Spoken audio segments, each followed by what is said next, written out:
자, 마태복음 5장 1절에서 3절입니다. 자, 예수께서 무리를 보시고 산에 올라가 앉으시니 제자들이 나온지라 입을 열어 가르쳐 이르시되 심령이 가난한 자는 복이 있나니 천국이 그들의 것임이요. 아멘. 아마 3절부터 아마 다음 시간에 이제 이 3절부터 나누게 될 건데요. 자, 오늘은 이제 1절하고 2절 말씀을 좀 보려고 합니다. 자, 산상수훈은 천국에 들어가는 복음의 열쇠와도 같은 것입니다. 그래서 우리는 워낙에 이 산상수훈, 특히 이 팔복에 대해서 많은 설교와 그 신학 서적을 통해서 접했던 것은 맞습니다. 그렇지만 이 마태복음의 이 말씀이 천국 복음이라는 것에 대해서는 우리가 좀 연약한 가운데 있습니다. 이게 천국 복음이라는 건 알아요. 그렇지만 그 놀라운 본질, 진리에 대해서는 우리가 여전히 표면적인 수준으로 알고 있다라고 하는 것이죠. 물론 제가 나누는 것 또한 마찬가지일 겁니다. 표면적인 것입니다. 그래서 항상 말씀을 드립니다. 항상 우리가 말씀을 들으면 항상 각자 우리가 성령님께 더 깊은 것을 깨닫기를 구하심이 반드시 있으셔야 되는 거예요. 자, 이 산상수훈은 천국 복음이 되는데요. 이것이 영적으로 어떤 배경인지 알게 우리가 되면 우리가 진정으로 그리스도인으로서 예수님의 제자로서 진정한 장성한 자로서 살아갈 수 있게 되는 것입니다. 그래서 오늘도 우리가 그 성령님의 인도하심을 구하면서 이 말씀을 나누려고 합니다. 자, 이 팔복에 대해서 우리가 지금 산상수훈을 처음에 보게 되면요, 이 팔복에 대해서 나오는 거잖아요. 이 팔복에 대한 좋은 정보와 깨달음을 가지고 우리가 있습니다. 그렇지만 문자적이고 표면적인 가르침에 불과할 뿐이라고 하는 것이죠. 그러니까 우리가 이거 각자가 성령님께서 깨닫게 하심으로써 살아가야 되는 거예요. 비로소 살아갈 때에 우리는 실제적인 천국을 이 땅에서 우리의 삶 가운데서 경험할 수 있다고 하는 것입니다. 그렇기 때문에 우리가 구할 것은 그 표면적인 것에 숨겨진 진리의 보화를 반드시 발견할 수 있어야 되는 것이죠. 그것이 바로 뭐가 되냐면 우리의 마음에 하나님의 법을 세우는 것입니다. 로마서 8장 2절 말씀해 보게 되면은 이는 그리스도 예수 안에 있는 생명의 성령의 법이 죄와 사망의 법에서 너를 해방하였음이라라고 했습니다. 바로 예수 그리스도 안에 있는 그 생명과 그 영의 법이 세워지는 것이에요.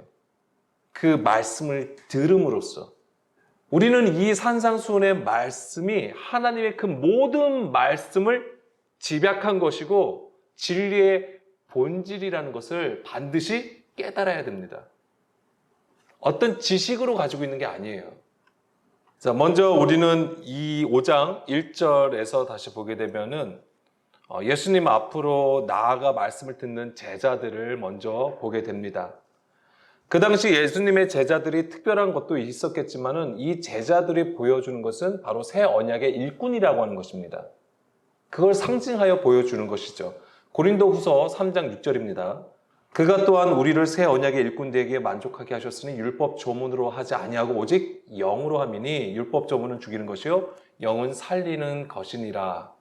자, 율법 조문으로 하지 않고 오직 영으로 함은 그들이 자기를 부인하고 자기 십자가를 지고 예수님을 따름으로써 자기 안에 옛사람을 그리스도와 함께 십자가에 못 박은 것입니다. 그걸 보여주는 거예요. 그래야지만 우리가 새 언약의 일꾼으로 서게 되는 것이죠. 바로 그 그리스도와 함께 십자가에 못 박힌 자들이야말로 진정한 예수님의 제자라고 하는 것입니다. 이들은요, 예수님의 말씀을 온전히 들음으로써 본질로 행한다고 하는 거예요.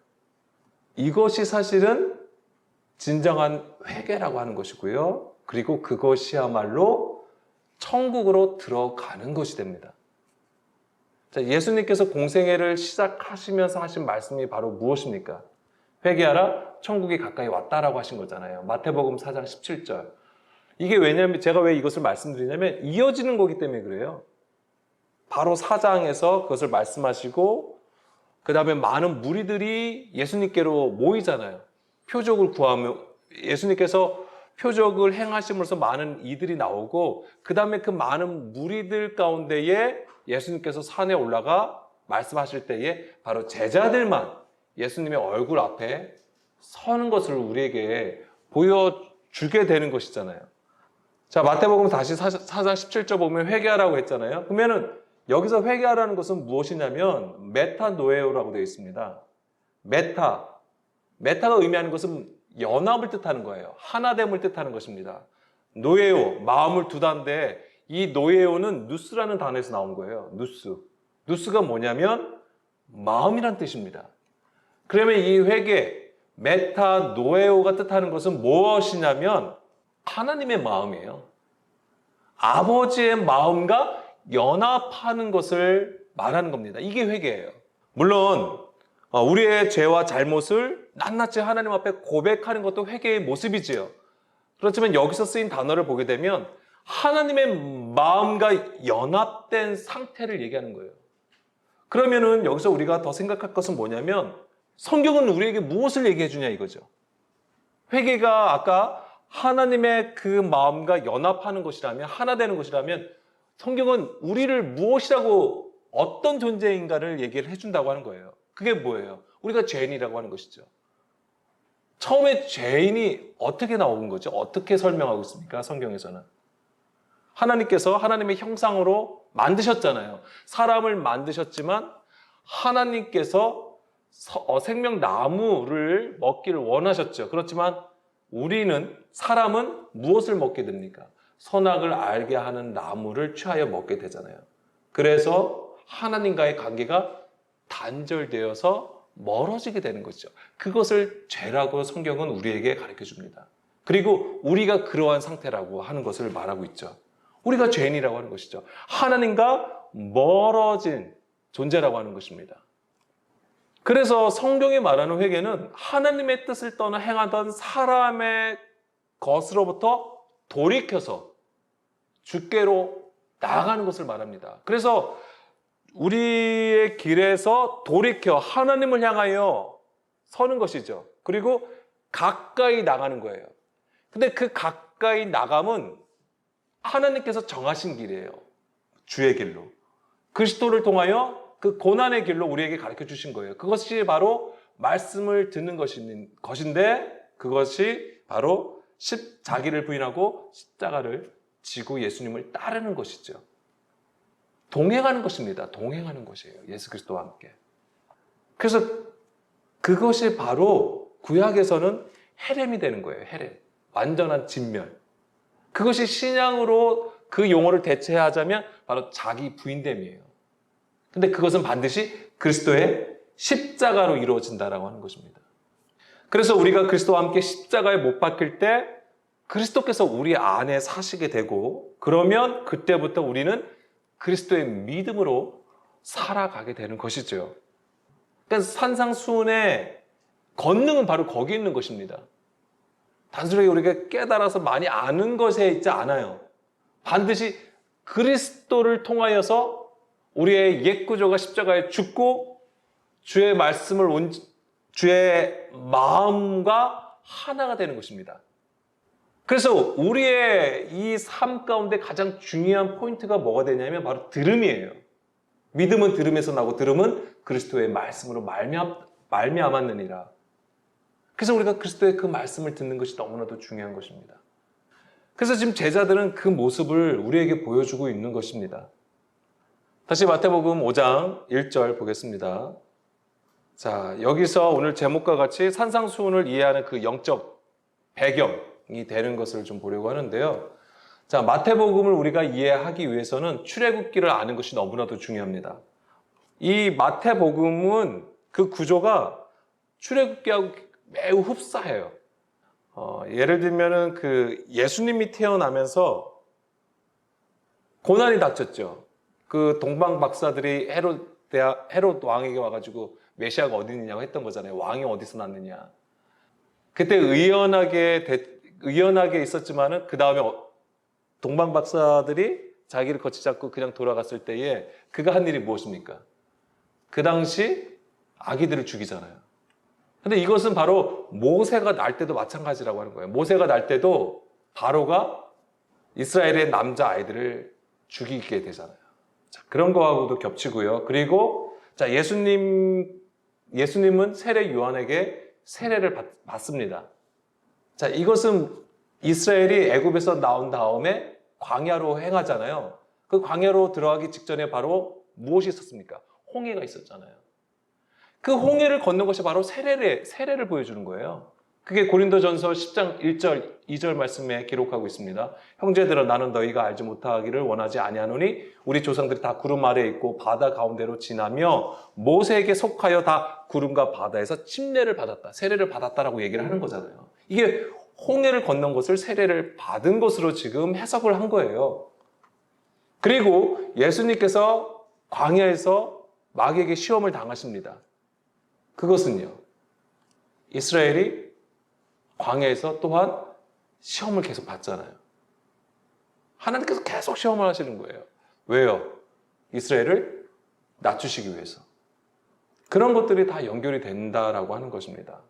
그리고 마태복음 5장 1절에서는 이제 산에 올라가 앉으시고 말씀을 설파하시는데, 이것은 무엇과 관련이 있냐면 바로 시내산에서 하나님께서 강림하시고 율법을 주신 것하고 관련되어 있는 것입니다. 출애굽기 19장 1절입니다. 이스라엘 자손이 애굽 땅을 떠난 지 3개월이 되던 날 그들이 시내 광야에 이르니라. 이 시내산 자체가 어디 있는 거예요? 광야예요. 자, 여기서 보게 되면은 3개월이라고 되어 있는데 세 번째 달이 되는 거예요. 세 번째 달을 의미하는 거예요. 세 번째 달. 뭐냐면 이게 실제 언제를 얘기하냐면 6월절이잖아요. 애굽에서 나온 것이 하나님께서 6월절이란 말이에요. 그 6월절 이후 세 번째 달인데 그것이 바로 오순절 기간이 되는 거예요. 자, 우리는 오순절 하면 뭘 먼저 생각하냐면 성령님께서 임재하셔서 뭘 나타내지만 방언하고 능력 행하는 걸 먼저 생각을 합니다만, 유대인들은 오순절을 하나님으로부터 율법을 받은 날로 생각을 합니다. 그리고 그것을 기념하고 있어요. 지금도. 그러니까 마태복음에 표현된 예수님께서 산에 올라가 앉으시고 가르치시는 것은 바로 시내산에 하나님께서 시내산에 강림하심과 율법을 주신 것을 오버랩하고 있는 거예요.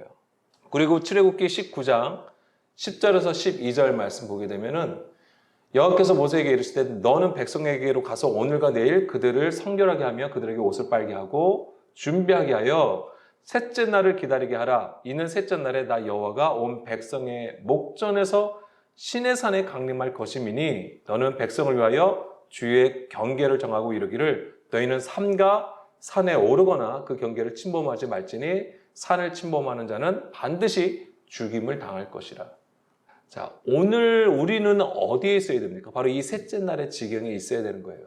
그리고 이것을 깨닫고 그 지경으로 반드시 가야 되는 것입니다. 이 셋째 날의 지경으로 들어가려면 반드시 10절, 오늘과 내일 옷을 빨고 성결해야 되는 거예요. 자, 이것은 바로 예수님의 피로 깨끗하게 씻는 것입니다. 예수님의 피는 바로 예수님의 말씀이죠. 그래야지만이 주의 강림하심을 우리가 경험하게 되는 것이죠. 이전까지는 산 아래에 있어야 되는 거예요.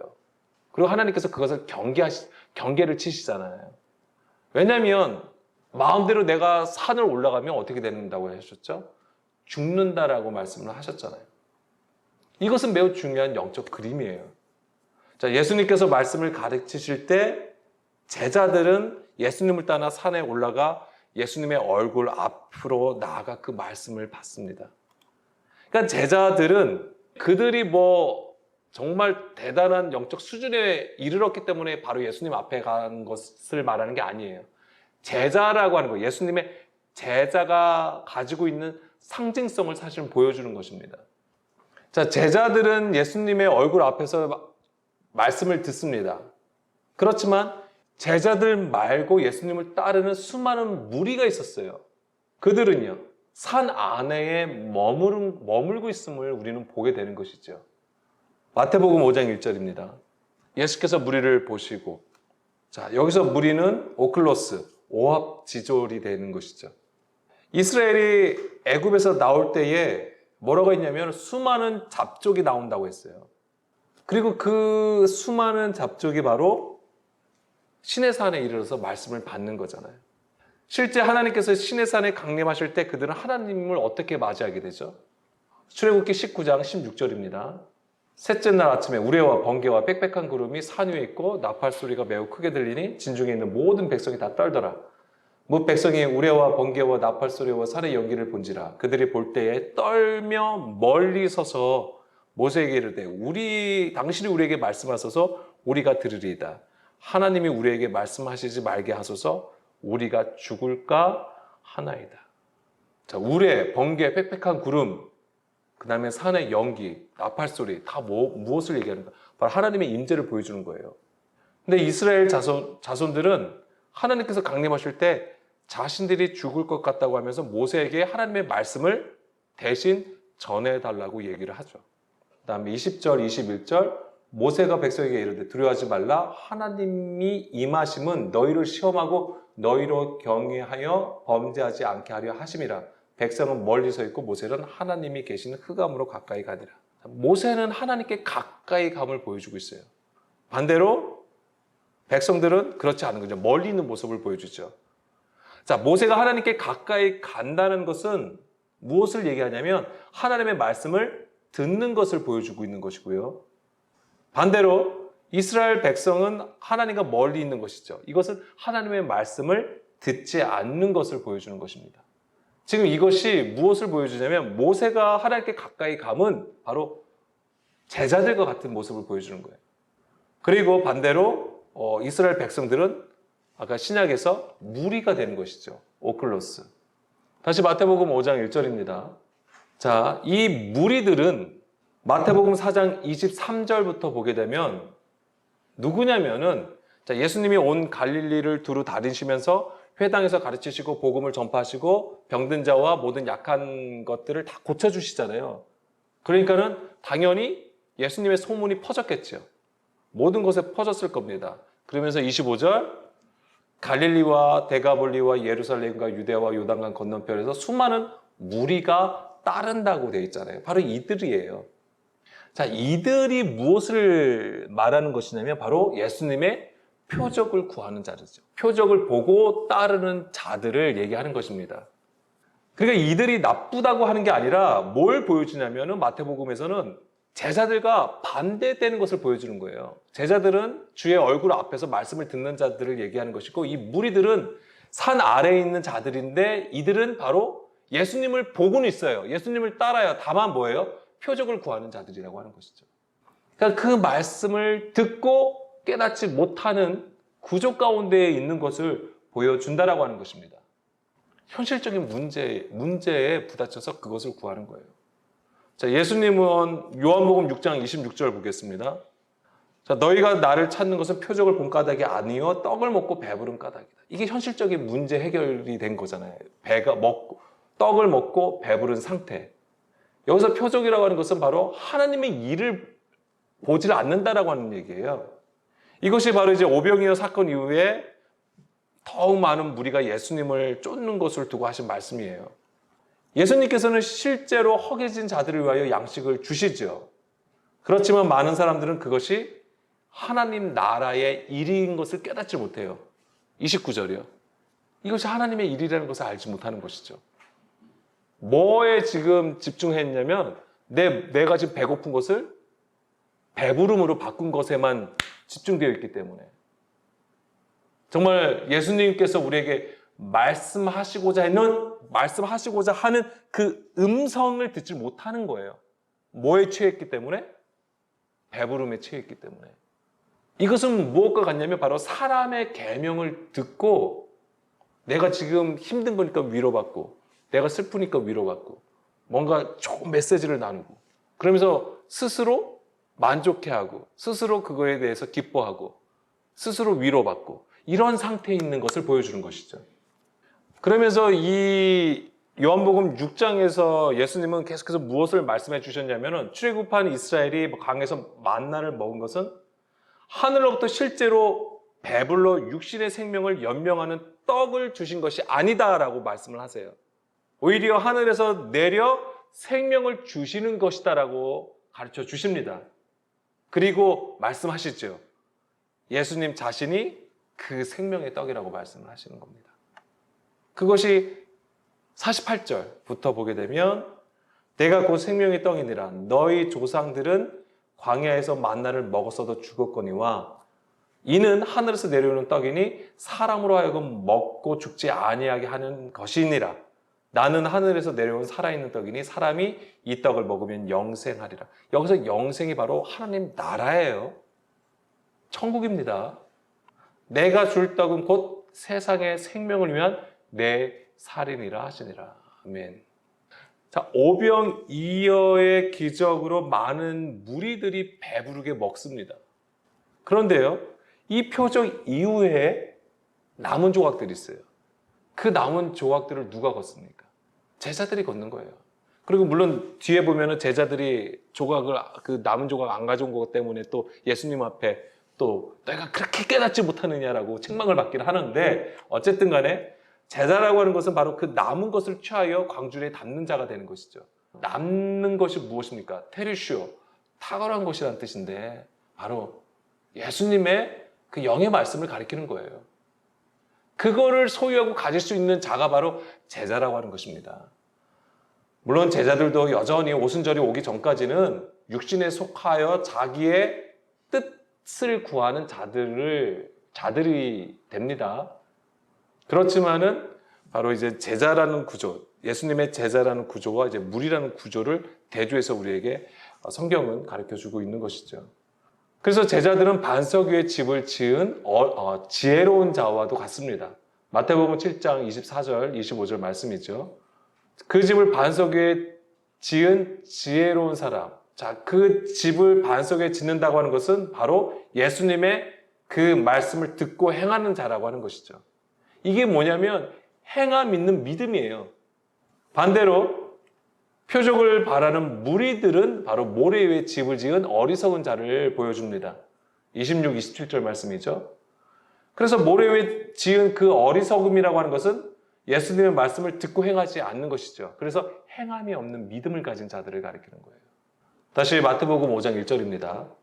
자, 예수님은 산에 올라가 앉으시죠. 그리고 말씀을 하십니다. 자, 여기서 산에 올라간다고 했잖아요. 자, 성경에서 산이 가지는 의미는 매우 큽니다. 뭘 얘기합니까? 간단하게 말씀을 드리면은 시편 121편 1절, 내가 산을 향하여 눈을 들리라. 나의 도움이 어디서 올까? 나의 도움은 천지를 지으신 여호와께서로다. 아멘. 자, 이것은 성전으로 올라가는 노래가 됩니다. 그러니까 여기서 산은 뭐예요? 어디를 가리켜요? 성전산을 가리키는 겁니다. 예루살렘 성전을 가리키는 거예요. 그래서 이 성전에 가는 것은 항상 뭐예요? 올라간다라고 표현을 하고 있고요. 그것은 바로 하늘을 의미하는 거예요. 하나님의 보좌가 있는 곳이라고 여겼고, 그것은 모두 하늘이었고 위로 올라간다라고 했습니다. 바로 이 성전산은 바로 하나님이 계신 시온이었던 것이죠. 그런데 출애굽기 15장 17절 말씀에 주께서 백성을 인도하사 그들을 주의 기업의 산에 심으시리이다. 여호와여, 이는 주의 처소로 삼으시려고 예비하신 것이라. 주여, 이것이 주의 손으로 세우신 성소로소이다. 자, 하나님은 출애굽한 이스라엘을 주의 처소로 삼으시려고 주의 기업의 산으로 인도하신다고 했습니다. 우리는 이것을 광야를 지나 가나안 땅으로 들어가는 것, 그것으로 우리는 보게 되는 것이죠. 이사야 2장 3절 말씀에 보게 되면은 많은 백성이 가며 이르기를 오라, 우리가 여호와의 산에 오르며 야곱의 하나님의 전에 이르자. 여호와의 산, 하나님의 전. 그러니까 이 산은 곧 하나님이 계신 곳, 성전을 가리키는 것입니다. 그가 그의 길을 우리에게 가르치실 것이라. 우리가 그 길로 행하리라 하리니 이는 율법이 시온에서부터 나올 것이요 여호와의 말씀이 예루살렘으로부터 나올 것임이니라. 아멘. 왜 이 성전 산에 올라가는 것이 무엇이냐면 바로 주의 길을 가르쳐 주신다고 하는 거예요. 이게 바로 지금 예수님이 산에 올라가서 그 제자들에게 지금 말씀하시는 것을 의미하는 거예요. 그래서 예수님이 산에 올라가 앉으셨다라고 되어 있잖아요. 그 앉으심이 뭐냐면 바로 이 카디조라는 단어가 쓰였습니다. 물론 다양하게 쓰였습니다만은 마태복음 19장 28절, 예수께서 이르시되 내가 진실로 너희에게 이르노니 세상이 새롭게 되어 인자가 자기 영광의 보좌에 앉을 때에 나를 따르는 너희도 12 보좌에 앉아 이스라엘 12지파를 심판하리라. 여기서 보좌가 카디조예요. 뭐예요? 심판의 자리에 있게 앉는 걸, 인자가 자기 영광의 보좌에 앉을 때에 왕의 보좌에 앉는 것을 얘기하는 것입니다. 25장 31절에서도 인자가 자기 영광으로 모든 천사와 함께 올 때에 자기 영광의 보좌에 앉으시니, 왕의 보좌에 앉으시면 그건 무엇을 얘기하냐면 심판을 말씀하시는 거예요. 그런데 그 심판이 예수님이 단지 왕이기 때문에 심판하시는 게 아니라고 하는 거예요. 예수님은 우리에게 무엇을 말씀하시요? 내가 심판하는 것이 아니라 내가 한 그 말이 심판하신다라고 하시는 거잖아요. 그런 의미를 우리가 같이 깨달아야 되는 것이죠. 그리고 그 보좌에는 누가 또 앉을 수 있냐면 계시록 20장 4절 말씀입니다. 또 내가 보좌들을 보니 거기에 앉은 자들이 있어 심판하는 권세를 받았더라. 자, 그 보좌에 앉은 자들인데 심판하는 권세가 있대요. 그들이 바로 누굽니까? 예수의 증거와 하나님의 말씀 때문에 목배임을 당한 자들, 우상에게 경배하지 아니하는 자들, 그리스도와 온전히 연합된 자들을 가리키는 거잖아요. 그 말씀을 가진 자들을 의미하는 거예요. 그리고 다시 마태복음 5장 1절, 여기서 예수께서 무리를 보시고 산에 올라가셨다고 했잖아요. 요거를 좀 비교할게요. 뭐냐면 여기서 지금 산에 올라가셨죠. 그 다음에 이것이 이 산상수훈이 어디서 끝난다고 했죠? 5장, 6장, 7장까지 있고 그 다음에 8장 1절 볼게요. 8장 1절. 예수께서 산에서 내려오시니 또 수많은 무리가 따른다고 했잖아요. 이제는 내려오시는 거예요. 올라가셔서 제자들에게 산상수훈의 말씀을 강화하시는 거예요. 설파하시고 그 다음에 다시 내려오셨어요.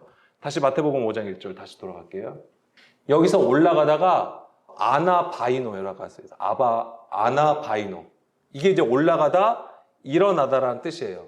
그래서 아나가 위로라는 뜻이고 바이노는 걷다라는 거예요. 반대로 아까 마태복음 8장 1절. 예수께서 산에서 이제 내려오세요. 여기서는 뭐냐면 카타바이노예요.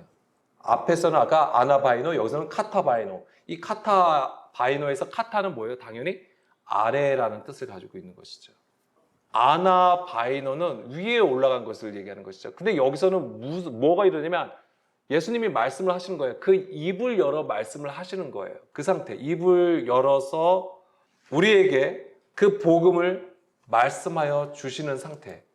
그렇지만 예수님은 그 제자들에게도 그 말씀을 주셨지만 또한 그 무리들을 또한 불쌍히 여기시고 그들에게도 계속해서 표적을 보여주신다고 하는 거예요. 그들에게 계속 표적을 보여주심은 왜 그런 거예요? 깨달으라고 하시는 것이거든요. 자, 이것을 아까 올라가다와 내려가다가 또 어디에 쓰이게 되냐면 요한복음 1장 51절 말씀입니다. 제가 왔다 갔다 합니다. 이게 제가 이제 그림이 좀 많이 왔다 갔다 해서 좀 복잡해질 수도 있는데 나중에 다시 한번 차근차근 보시면 좋을 것 같아요. 하늘이 열리고 하나님의 사자들이 인자 위에 오르락 내리락 하는 것을 보리라 하시니라. 여기서 오르락, 아나바이노, 내리락, 카타바이노가 쓰인 거예요.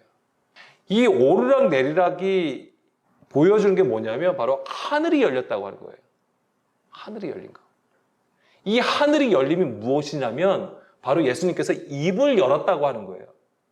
그래서 예수님께서 그 산에 올라가 앉으시고 그 입을 열어 말씀하신 그 산상수훈이 뭘 얘기하는 겁니까? 우리에게 온전한 복음을 전하신다라고 하는 거죠. 그 의미를 가지고 있어요. 그 그림이. 하늘이 열린다고 하는 것이 바로 이 우라노스 아노이고가 열다라는 뜻이에요. 이것이 이제 마태복음 5장 2절 예수님께서 그 입을 열어 가르쳐 이르시되 할 때 그 입을 여는 거를 얘기해요. 이게 단순히 그냥 우리가 입을 열어서 말씀하시는 모습이지만 이것이 뭐냐면 바로 하늘문을 여시는 거예요. 하늘이 열려서 우리에게 뭐예요? 하늘의 말씀을 우리 가운데 주시는 것이죠. 이게 바로 다른 그림으로 보자면 아까 요한복음 1장 51절의 그림으로 보자면 하늘이 열리고 천사들이 오르락 내리락 하는 모습이라고 하는 거예요. 그럼 그 제자들은 어느 수준을 얘기하는 거예요? 하늘로 올라가서 그 복음을 듣는 수준을 얘기하는 거예요. 그리고 예수님께서 그 제자들에게 말씀하신 게 뭐예요? 너희도 하나님께서 나를 보내신 것 같이 나도 너희를 보낸다라고 하시는 거잖아요. 세상에, 무리 가운데에 아직 그 복음을 깨닫지 못하는 자들을 향하여 그 복음을 전하라고 보내신다고 하는 거잖아요. 그러니까 예수님은 우리에게 그 롤 모델이 되셔서 보여주신 거예요. 모범이 되어 주셔서 지금 마태복음 5장 1, 2절의 그림을 우리에게 이 그림을 보여주신 것이고, 이것을 통하여서 이제 3절부터 심령이 가난한 자, 팔복이 나오고 그 다음에 7장까지 산상수훈의 말씀이 이어지게 되는 것이죠. 그것이 바로 뭐예요? 산에 올라가서 말씀하신 예수님의 말씀이 되는 겁니다. 그러니까 예수님께서 그 입을 열어 말씀하시면 곧 하늘을 여시는 거예요. 또한 우리가 예수님과 관련해서 하늘이 열렸던 장소가 있었습니다. 어님의 세례 요한에게 세례를 받을 때에도 하늘이 열렸죠. 하늘이 열리고 비둘기가 내려왔습니다. 그러니까 하늘이 열린 것, 다시 말해서 예수님께서 그 입을 열어 말씀하시면 곧 우리 안에서 무슨 일이 일어나는 겁니까? 죽음과 부활이 일어나는 거예요. 근데 이게 온전한 들음이 없으면 그 일이 우리 가운데 일어나지 않는 거예요. 온전한 들음이 있어야지만이 실제적으로 우리가 물에 잠겨 죽음, 이건 우리의 육신됨이 완전 죽는 것을 얘기하는 거예요. 그것이 있어야지만이 부활이 일어난다고 하는 거죠. 물에서 일어나면 부활을 얘기하는 것이죠. 그래야지만이 뭐예요? 우리가 그 사다리를 타고 오르락, 그래서 주님이 계신 그곳 보좌 앞에 나가서 주의 온전한 말씀을 듣게 된다고 하는 거예요. 그리고 그 들은 것을 어떻게 하는 겁니까? 다시 내려와서 복음을 전한다고 하는 거예요. 그게 우리를 부르신 이유예요. 우리가 반드시 일꾼으로 세워져야 되는 것이 바로 거기에 있는 것입니다. 우리가 어떤 권세를 잡기 위해서, 어떤 권능을 받기 위해서가 아니에요. 그래서 이제 계시록 맨 마지막 장에는 무엇이 나옵니까? 22장. 하나님과 및 어린 양의 보좌로부터 무엇이 나오죠? 생명수 강이 나오잖아요. 생수가 나와요. 이게 뭘 얘기할까요? 이게 바로 예수님께서 그 입을 열어 우리에게 전해주시는 모습이에요. 달리 말하면 이것이 또한 보좌가 있잖아요. 그게 뭐예요? 하늘이에요. 그러니까 하늘이 열리고 우리에게 그 복음을 전해주시는 것이죠. 이게 다른 그림들이 아니에요. 사실 다 같은 것을 보여주는 것이고, 이것을 우리가 실제로는 예수 그리스도를 통하여서 우리가 보게 되는 것이죠. 오늘 우리는 실제 예수님을 보는 게 아니잖아요. 그건 뭐예요? 예수 그리스도와 함께 십자가에 못 박힘으로써 그리스도께서 내 안에 사실 때에 바로 이 일이 일어난다고 하는 거예요. 산상수훈은요, 우리에게 어떤 그리스도인으로서 살아갈 수 있는 윤리 강령을 가르쳐 주기 위한 말씀이 아니에요. 그 하늘문이 열리고 우리에게 진정한 하나님의 뜻과 마음을 가르쳐 주시는 말씀이 되는 것이죠. 그래서 이것을 온전히 듣게 되면 우리는 하나님과 하나가 될 수 있는, 하나님의 마음과 하나가 되어서 주의 뜻 가운데에 설 수 있다고 하는 것입니다. 그러면 비로소 예수님께서 마태복음 4장 17절에 하신 것처럼 회개하라. 그러면 우리가 진정으로 비로소 회개할 수 있게 되는 것이고, 그 다음에 천국이 가까이 왔다. 뭐예요? 주님 앞에 설 수 있다고 하는 거예요. 주의 보좌 앞에. 그 그림을 가지고 있습니다. 그런 배경을 가지고 이 산상수훈의 팔복이 시작되는 거예요. 다음 시간에 우리가 3절부터 함께 또한 나누기를 원합니다.